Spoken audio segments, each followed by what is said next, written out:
All right, what's going on, fellas? Today we have pretty heavy bench press. Got a set of 4 planned. I'm thinking either 455 or 460, depending on how I'm feeling. I'm eating a meal right here. Pretty standard stuff. 7 ounces of chicken breast. One of those little container thingies of guac because they don't go bad as quickly as avocados do. I think it's like 100% avocado, nothing else in the guac, just to spare my stomach. And then 90 grams rice, uncooked weight, and then 50 grams of blueberries. Pretty standard breakfast for me. I'm going to put this down, but what I wanted to mention to you guys is that set of 4 I'm looking for today, even though I hit an all-time bench PR last block, so my upper end strength is at all-time highs, that is not going to be a rep PR. In fact, the only rep PRs I hit last training cycle was a double and a single, because a lot of my rep PRs 3 and up right now are a bit inflated.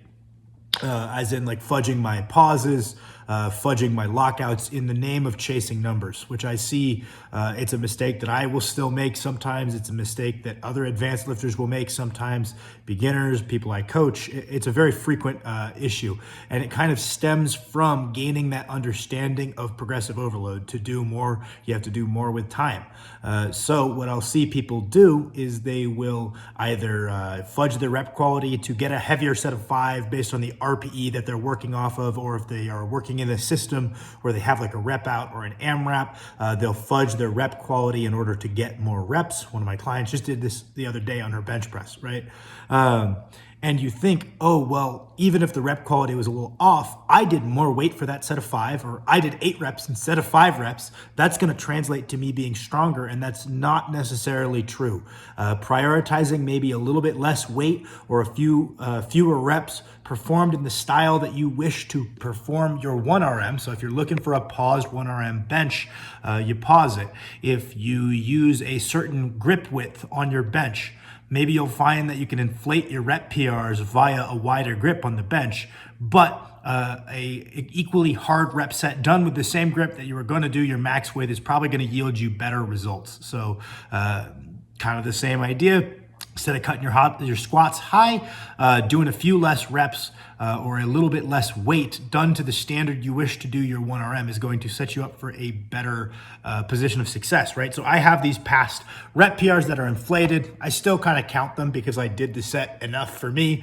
But that being said, when trying to set myself up for another bench press PR this training cycle, I don't really have any plans on beating any PRs other than my double and my single at the end, again, because the preparation that led me to last block's PR, I've got room where I can do more this training cycle and them still not be PRs because of the more inflated rep numbers I've hit in the past. And it comes down to, what is the goal? Is the goal to hit rep PRs, or is the goal to end the training cycle with a new 1RM? So that's kind of what we're doing today. I think my best set of 4 might be like 475, 470. So we're getting pretty close, closing in on that ideal point where you don't have any inflated rep PRs anymore, because you've gotten strong enough now that your legitimate high standard PRs are all-time PRs. And then you just try to keep it that way and don't let your ego get ahead of you and start setting new like kind of bogus PRs that you either have to throw out or wait to beat again. So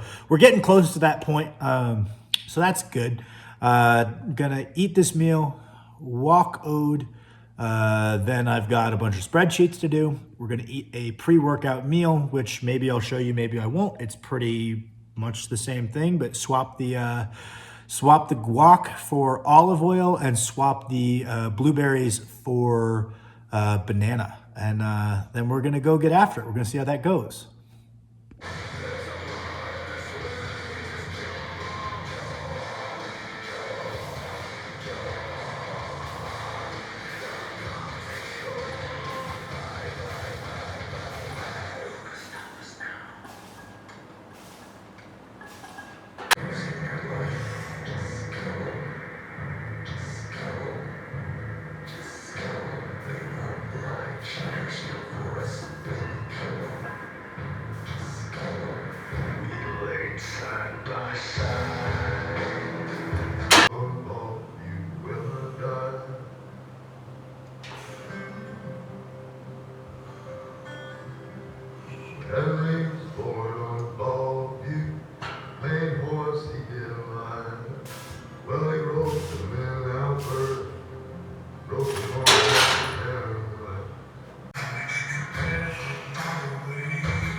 All right, what's going on, boyos?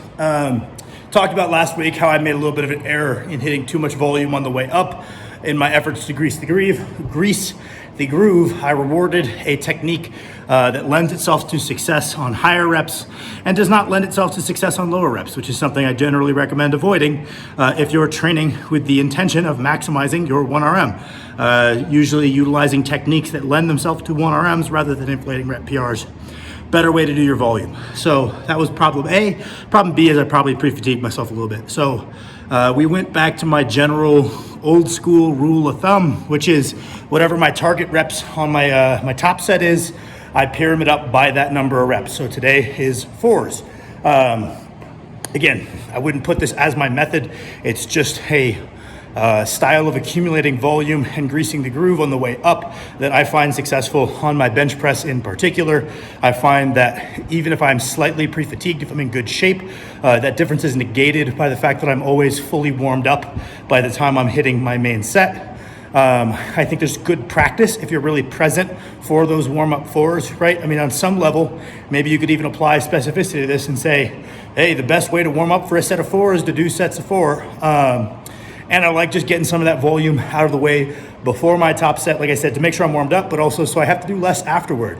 Because especially with the weights get heavy, I bring a pretty high level of adrenaline and hype to my top working sets, as that's a strategy that I have found success with, rather than taking a more traditional straight set approach, kind of splitting apart my volume. So rather than, let's say, today would be a 3x5 would be a normal workout for me.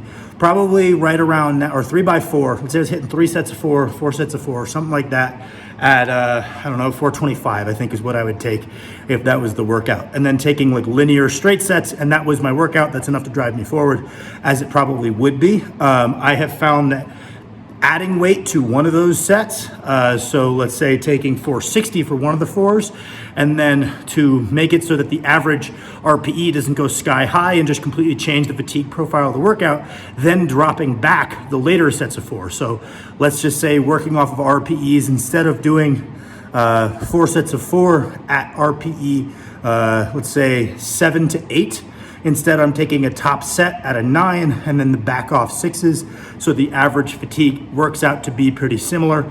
I've found that splitting apart my ability to make something happen on the day, get fired up, fix what needs to be fixed and perform via the top set, that skill gets trained. And then I get to get the benefits of refining my technique on the 6s. So for me, it's pretty all encompassing to what would be offered by straight sets. And I just enjoy it more. So I think that is pretty good. I mean, when Max and I were newer to lifting, the whole one top set is all you need approach was pretty popular back then.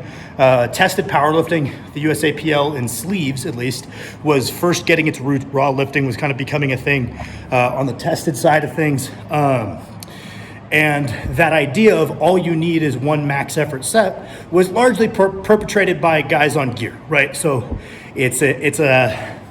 the minimum volume required to get better is going to go down on steroids, as well as the fact that they're bigger dudes lifting more absolute weight. So that single set holds very different implications for a guy squatting 900 pounds than it does for a guy squatting 400 pounds.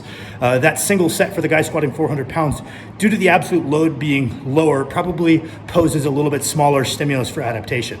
And I think one of the reasons that guys now tested are outperforming some of those guys from the era of when I was getting into this is because that single top set per week approach, yes, in their case, if you're big enough and strong enough, it is an apt way to drive strength progression, doesn't allow someone to become extremely skillful. And strength is a skill just as much as it is a physical quality.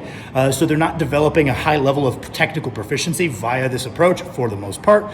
And just the inclusion of more technique focused submaximal sets on top of difficult sets, I think is part of the drive forward. Aside from the growing gene pool, aside from yada, yada, yada, I think just the realization that more technical practice is needed. So kind of being a guy from that era, I like me a top set, but I also realize I need to be proficient at these movements. And that's where submaximal back off sets offers me a lot of value.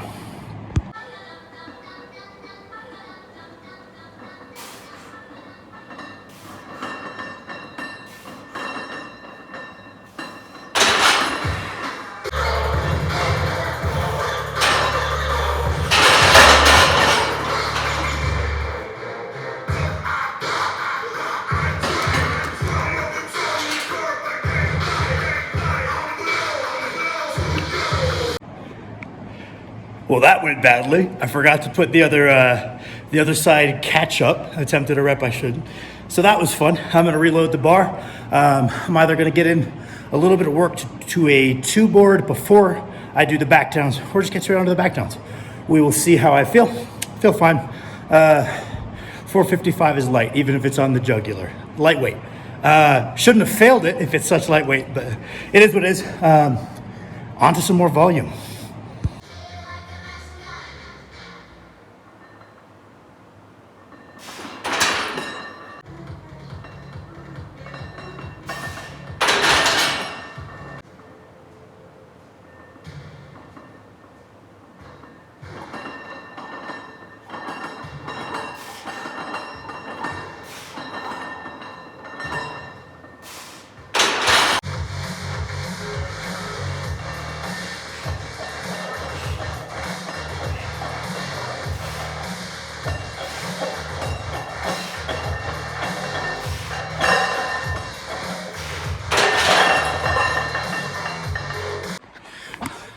My confidence that I could still pull off a bench PR this block, pretty goddamn high, to be honest.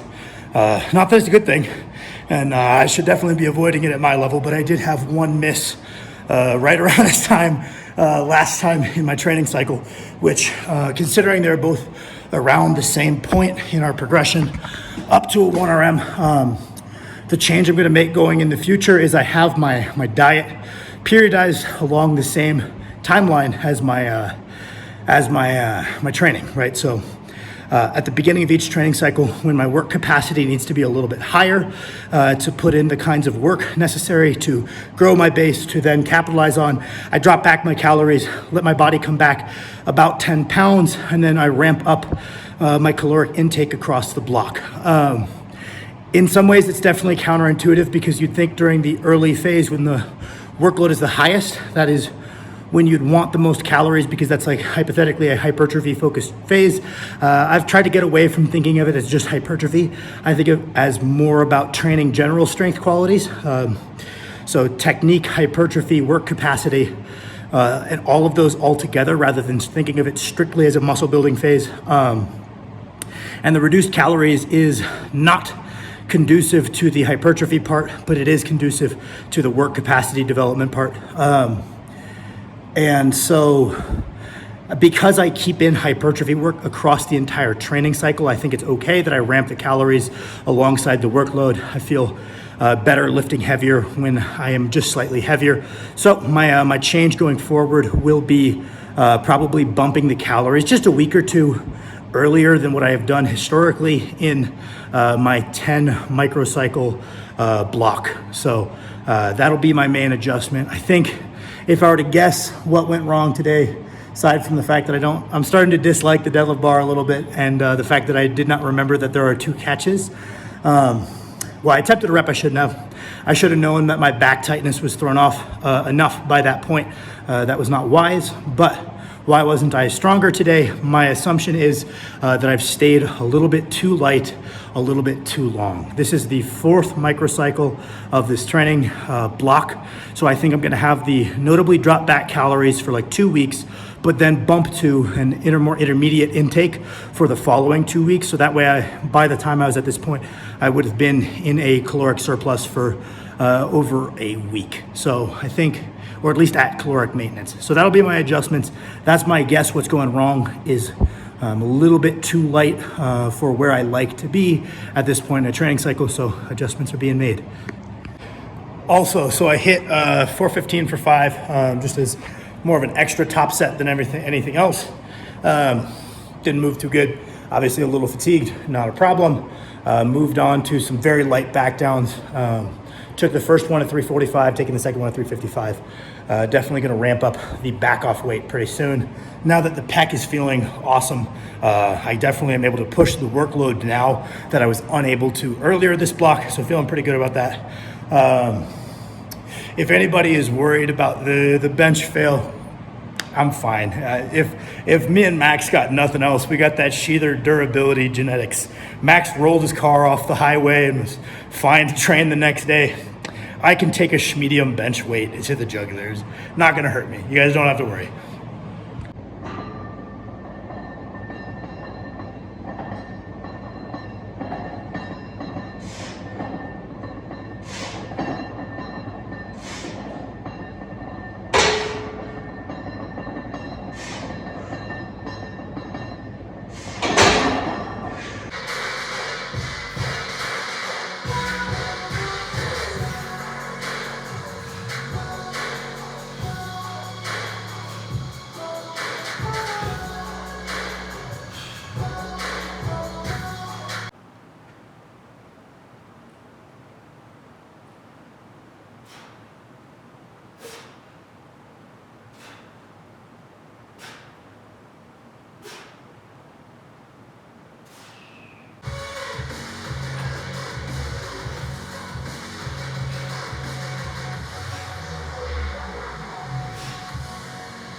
So I've come to the theory that this is a bit too much band tension.